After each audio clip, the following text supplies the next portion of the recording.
Suggestions academy के इस platform पर आपका स्वागत है। आज हम आपके साथ डिस्कस करेंगे कि पार्लियामेंट्री कमेटीज क्या होती हैं। जैसे आपने सुना होगा कि पब्लिक अकाउंट्स कमेटी क्या होती है, एस्टीमेट कमेटी क्या होती है, ठीक है, और तरह तरह की पार्लियामेंट द्वारा जो बनाई जाती हैं कमेटीज, उनके बारे में डिस्कशन करेंगे। इससे पहले कि हम अपना सेशन आज का शुरू करें, ठीक है, आप हमारा चैनल शेयर, सब्सक्राइब और लाइक जरूर कीजिए। देखो, इसमें हम क्या करेंगे, हम इंट्रोडक्शन देखेंगे। पहले पार्लियामेंट्री कमेटीज होती क्या हैं, फिर इसकी परफोर्स क्या है, इसकी जरूरत क्या है, नीड क्या होती है पार्लियामेंट को, फिर इन पार्लियामेंट्री कमेटीज को कितनी तरह की कैटेगरीज में क्लासिफाई किया जाता है, ठीक है, फिर इन पार्लियामेंट्री कमेटीज का रोल क्या होता है, ये सब हम इस लेक्चर में डिस्कस करेंगे। एक पार्लियामेंट्री कमेटी क्या होती है, एक पैनल होता है एमपीज का, वो राज्यसभा से भी हो सकती है और वो लोकसभा से भी हो सकते हैं, ठीक है। तो वो एक पैनल होता है एमपी का, जो हाउस के स्पीकर द्वारा या चेयरमैन द्वारा चुने जाते हैं, ठीक है। देखो, हमारे जो लोकसभा के वो चेयर कर रहे होते हैं वो तो स्पीकर होते हैं, जो राज्यसभा के चेयरमैन होते हैं वो हमारे वाइस प्रेसिडेंट होते हैं, उनको चेयरमैन बोला जाता है। ये पैनल किसके द्वारा अपॉइंट किया जाता है, ये स्पीकर, ये लोकसभा के स्पीकर या राज्यसभा के चेयरमैन द्वारा अपॉइंट किया जाता है। ये जो पार्लियामेंट में, ये जो पैनल में एमपीज होते हैं, ये एमपीज कौन से होते हैं, ये या तो स्पीकर द्वारा नॉमिनेट किए जाते हैं या स्पीकर द्वारा इलेक्ट किए जाते हैं ये लोग, ठीक है। और ये किन किन डायरेक्शन में काम करते हैं, ये जो एमपीज होते हैं, जो पार्लियामेंट्री कमेटी में एमपीज होते हैं, ये स्पीकर की या चेयरमैन की डायरेक्शन में काम करते हैं और अपनी रिपोर्ट होती है वो जो स्पीकर या चेयरमैन को सबमिट करवाते हैं, जिससे जो भी टास्क इनको सौंपा जाता है उसी पे ही ये काम करते हैं, ठीक है। और पार्लियामेंट्री के ओरिजिन्स की अगर हम बात करें, ये कहाँ से आए, ये कंसेप्ट कहाँ से आए, तो ये ब्रिटिश पार्लियामेंट से लिया गया। और आज की अगर हमारे कॉन्स्टिट्यूशन की बात करें तो इनको अथॉरिटी कहाँ से मिलती है, जैसे 105 आर्टिकल है जो स्पेशल प्रिविलेजेस की बात करता है मेंबर ऑफ पार्लियामेंट को, 105 आर्टिकल कॉन्स्टिट्यूशन का, उसमें इनके पार्लियामेंट्री कमेटीज की बात की गई है। और आर्टिकल 118 है, वो स्पेशल अथॉरिटी देता है पार्लियामेंट को कि वो अपने बिजनेस को स्मूथ तरीके से चलाने के लिए, इजीली तरीके से चलाने के लिए वो कोई भी कोड ऑफ कंडक्ट बना सकते हैं या कोई भी कमेटी स्थापित कर सकते हैं ताकि उनका बिजनेस सही तरह से कंडक्ट किया जा सके। तो ये आर्टिकल 105 और आर्टिकल 118 आपको ध्यान रखना है, ठीक है। तो अब इसकी जरूरत क्या है, क्यों बनाई जाती है पार्लियामेंट्री कमेटीज। देखो, हमें पता है या तो लोकसभा में बिल पास किए भेजा जाता है, प्रेजेंट किया जाता है, इंट्रोड्यूस किया जाता है, या राज्यसभा में पास किया जाता है, ठीक है, या इंट्रोड्यूस किया जाता है, ठीक है। फिर क्या होता है कि लॉ मेकिंग की प्रोसेस आज के टाइम में इतनी कॉम्प्लेक्स हो चुकी है, जो हमारे जो मेंबर ऑफ पार्लियामेंट होते हैं उनके सभी के पास इतना टाइम नहीं होता है कि वो किसी भी बिल पर वो डिटेल डिस्कशन कर सकें, ठीक है। तो ये प्रोसेस बहुत कॉम्प्लेक्स होती है। तो इस डिटेल्ड डिस्कशन को थोड़ा ऑफसेट करने के लिए, थोड़ा इसको दूर करने के लिए पार्लियामेंट्री कमेटीज बनाई जाती हैं, ठीक है। और वो पार्लियामेंट्री कमेटीज होती हैं एक तरह के मिनी पार्लियामेंट होते हैं, क्योंकि उसमें कुछ ही लोकसभा के मेंबर होते हैं या कुछ राज्यसभा के मेंबर होते हैं जो उस पर्टिकुलर मैटर पे, बिल पे डिस्कशन करते हैं, ठीक है। और आज के टाइम में अगर हम देख लें तो जैसे आज की सरकार भी हमारी मेजॉरिटी में ही हो, तो पॉलिटिकल पोलराइजेशन का बहुत कम चल रहा है। अगर पॉलिटिकल पोलराइजेशन होगी यहाँ पे, क्योंकि सभी पार्टियों का स्टेक है इस गवर्नमेंट को फॉर्म करने में, तो पॉलिटिकल पोलराइजेशन की वजह से कोई भी बिल अच्छी तरह से डिस्कशन नहीं होता है, या एक पार्टी कह देती है कि हम इसको बिल को सपोर्ट नहीं करते हैं, दूसरी पार्टी कह देती है हम सपोर्ट करते हैं। तो इस वजह से क्या होता है, जो मेजॉरिटी मार्क होता है बिल पास करने के लिए, या 2/3 की जो मेजॉरिटी होती है, सिंपल मेजॉरिटी होती है, वो पूरी नहीं होती है।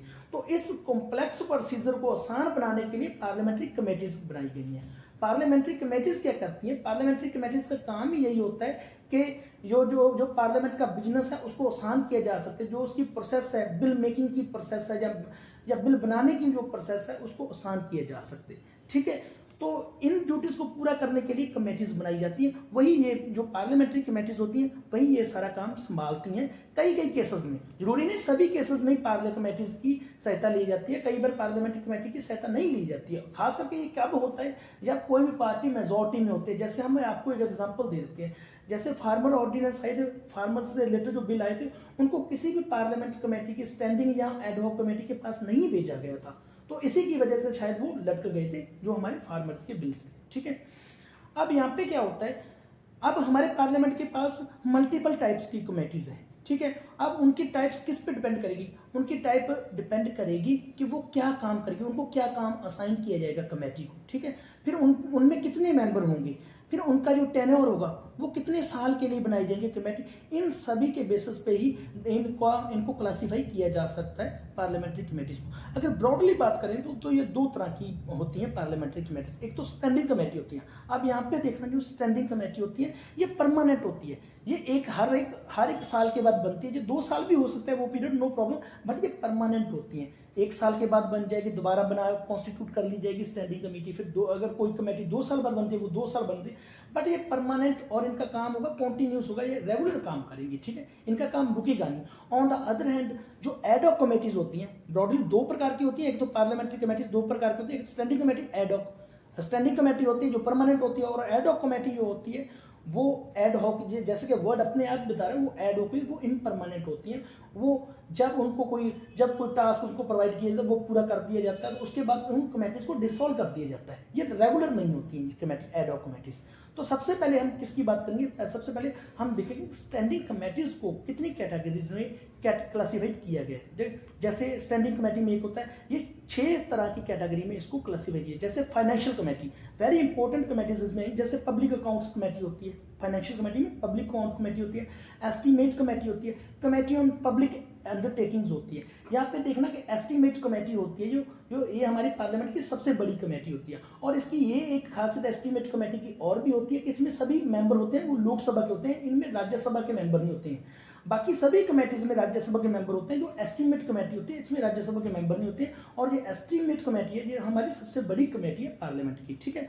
फिर दूसरी क्या है? डिपार्टमेंटल स्टैंडिंग कमेटी होती है, ठीक है। फिर तीसरी committees to inquire. Committees to inquire में फर्दर कमेटीज होती हैं, जैसे committee on petitions, committee on privileges, ethics committee, ठीक है।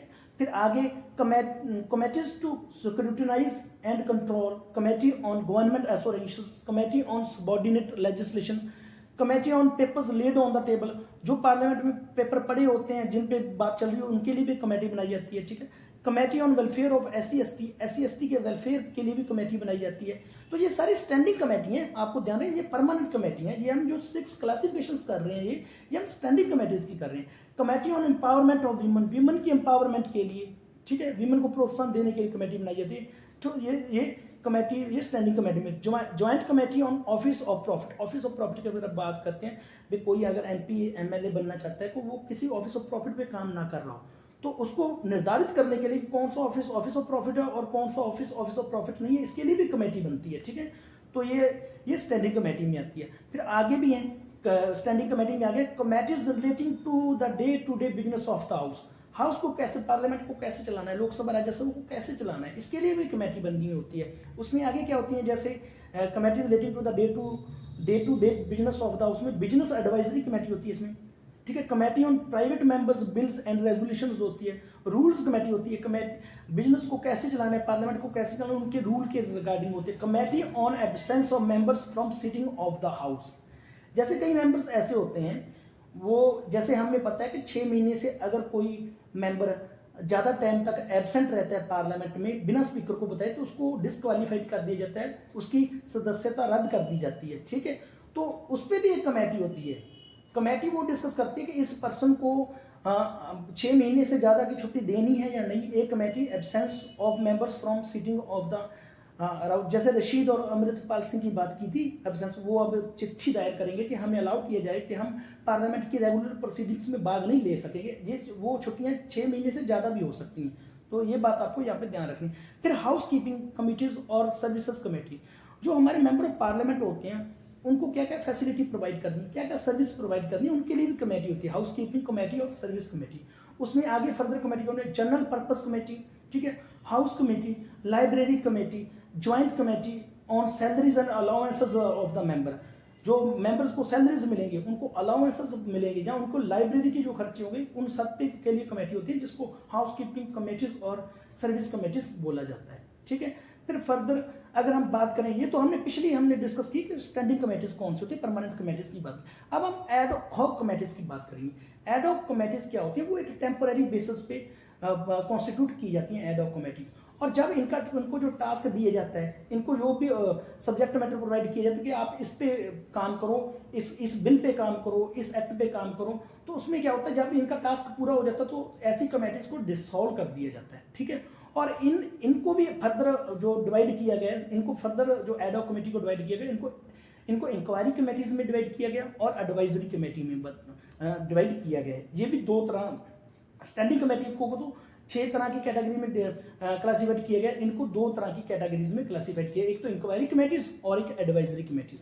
और जो अगर हम प्रिंसिपल अगर बड़ी बड़ी बात करेंगे एडहॉक कमेटीज कौन कौन से, जैसे सेलेक्ट होगी, सेलेक्ट और ज्वाइंट कमेटी ऑन बेल्स, ठीक है, ये 2 तरह की एडहॉक कमेटीज है जिनका वर्णन देखने को हमें मिलता है, ठीक है।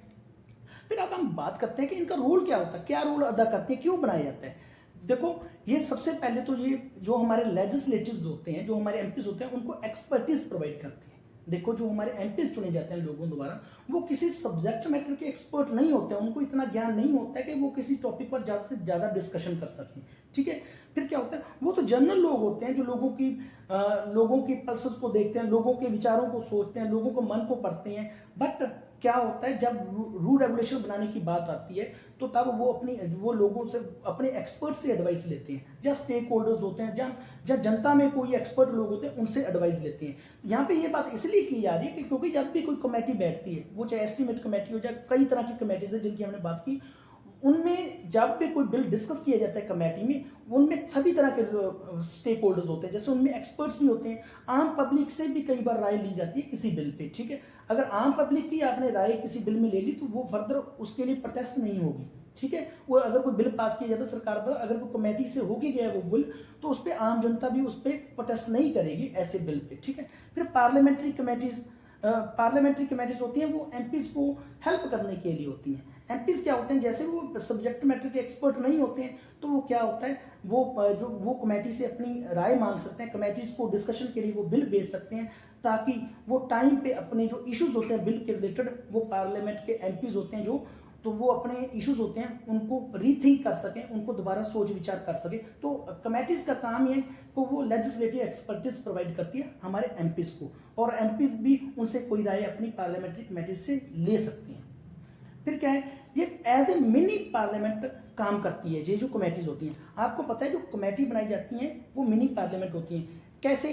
क्योंकि उनमें डिफरेंट पार्टीज के एमपीज होते हैं। आपको ये ध्यान रखना है कि जितने भी हमारे, देखो आज के टाइम में कांग्रेस के भी एमपी हैं, ठीक है, फिर जनता यूनाइटेड दल के भी एमपी हैं, ठीक है, कई बीजेपी के एमपी हैं, और भी कई छोटे छोटे जैसे समाजवादी पार्टी के भी एमपी हैं। जब ये कमेटीज क्रिएट की जाती हैं तो ये ध्यान रखा जाता है कि सभी पार्टीज को जितनी उनकी स्ट्रेंथ है पार्लियामेंट में, उसी हिसाब से उनको पार्लियामेंट्री कमेटीज में भी उनको पार्टिसिपेट करने का मौका दिया जाए। उनकी कमेटी में उतने मेंबर लिए जाए उस पार्टी के जितनी उस पार्टी की पार्लियामेंट में स्ट्रेंथ है, ठीक है। जैसे कि अब हम देख लें 99 कांग्रेस की हैं, तो 99 के हिसाब से 99 कांग्रेस के जितनी परसेंट के उसकी सीट्स है पार्लियामेंट, उस परसेंट के उसके मेंबर होंगे वहां पे, ठीक है, कमेटीज में, ठीक है। तो ये आपको बात है, तो एज ए मिनी पार्लियामेंट, क्योंकि सभी पार्टी के मेंबर ऑफ पार्लियामेंट इसमें कमेटीज में होते हैं, तो इसे मिनी पार्लियामेंट में कहा जाता है। और ये अपनी अपनी पार्टीज को ये रिप्रेजेंट भी करते हैं। और ये इनको क्या होता है, अगर पार्लियामेंट्री कमेटी में सभी पार्टी के पर्सन्स हैं तो किसी भी बिल को पास करवाने में उनको प्रॉब्लम नहीं आएगी, क्योंकि वो अपनी अपनी पार्टी को रिप्रेजेंट कर रहे होते हैं। आने वाले टाइम में उस बिल पे, उस चीज पे, कोई भी उस एक्ट पे कोई भी प्रोटेस्ट वगैरह क्रिएट नहीं होगी, ठीक है। फिर इंस्ट्रूमेंट फॉर डिटेल्ड स्क्रूटनी, आप देखो, आपको ध्यान रखना है यहाँ पे कि जो हमारे मेंबर ऑफ पार्लियामेंट होते हैं, पार्लियामेंट में लोकसभा हो या राज्यसभा हो, उनके पास इतना ज़्यादा टाइम नहीं होता है कि वो सभी जितने भी हमारे बिल होते हैं सभी की डिटेल्ड डिस्कशन कर सकें, ठीक है।